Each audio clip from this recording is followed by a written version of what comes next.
Olá, meus amigos, sejam muito bem-vindos a mais um vídeo aqui no canal. Hoje nós iremos aprender a ler palavras escritas com X com o som de CH. Vamos lá então? Nós temos aqui, olha, abacaxi,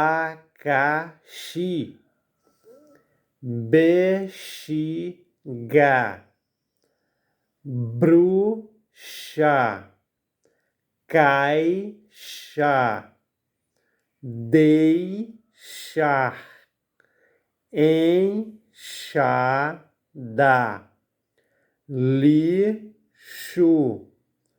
luxo. Você percebeu que em todas essas palavras a letra X tem um som de CH? Pois é. Vamos ler mais uma vez, um pouco mais rápido.